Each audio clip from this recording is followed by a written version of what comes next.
Hello guys, welcome back to the channel. It's TPM5 here, back again with another NBA video, and in today's video I'm going to be previewing the New Orleans Pelicans offseason, talk about some trades, some potential draftees, look at their salary cap situation for the future, and just talk all things Pelicans for the next 5 or so minutes.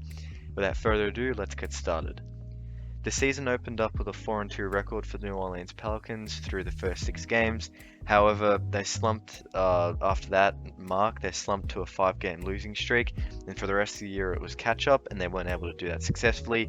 They finished on the 11th seed, just missing out in the play-in, with a 31-41 record in the Western Conference. This season, the forward duo further developed, with Ingram showing his ability to take a slight step back in order to allow Zion to propel as the best player on the team, with the pair combining for 50 points per night and also 12.1 rebounds and also a pretty impressive 8.6 assists as well.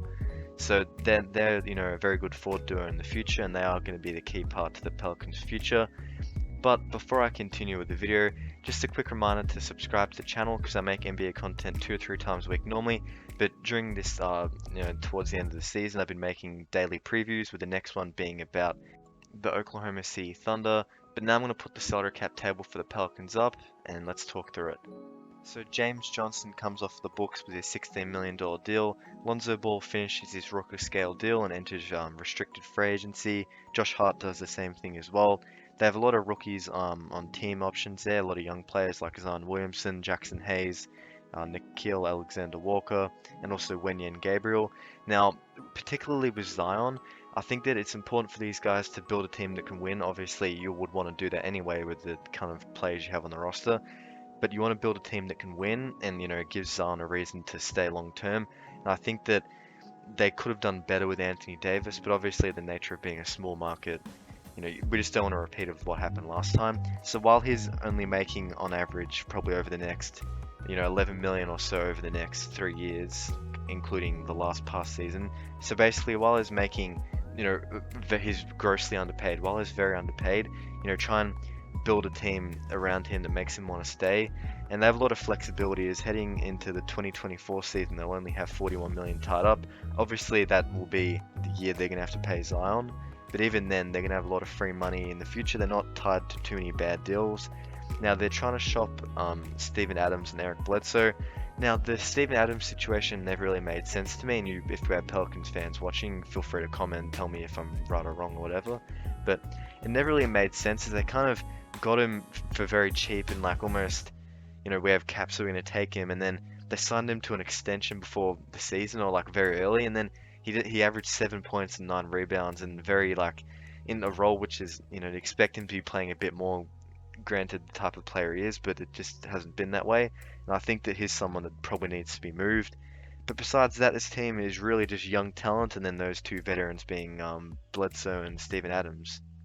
And just one thing to note, Ingram's deal, he's signed to the team long term, which I think was good business, but his deal does gradually go up.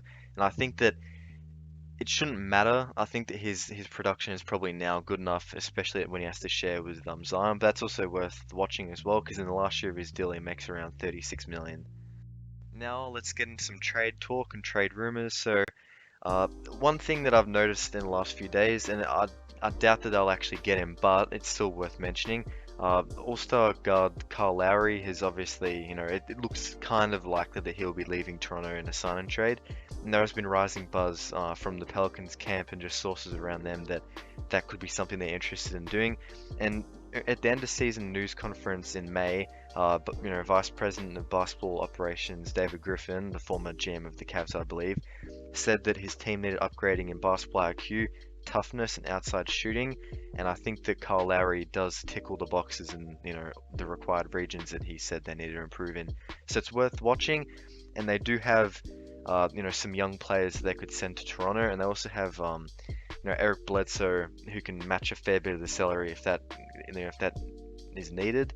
But yeah, that's Kyle Lowry. Now let's touch on Lonzo Ball. So a lot of people see him as a player that's leaving. Obviously, it would have to be through a sign and trade because the Pelicans can match any other offer. I've seen Chicago get mentioned. I think I've seen him get mentioned with a return back to LA, which would be ironic, and then also move to the Clippers. But if you send him to the Bulls, you can get the likes of Kobe White back in return and maybe the second round pick, 38 draft pick, and also take back Thomas Satoransky just to make the money work. And then also with Bledsoe and Adams, I think that there is a very strong likelihood that one of those guys get moved. But let's move on to some draft prospects. So they're picking, I believe, at the 10 spot. And if there's any Pelicans fans watching, just let me know. But I think that they probably need to fill up some of the center and power forward spots. There's Alperen Şengün, the 18-year-old Turkish MVP, who's got a high potential. And there's also Usman Garuba from Spain. So there are two guys that they could draft. But that brings me to the end of the video, guys. Please don't forget to like and subscribe. Also comment, and I'll see you guys in the next video. Thank you for watching.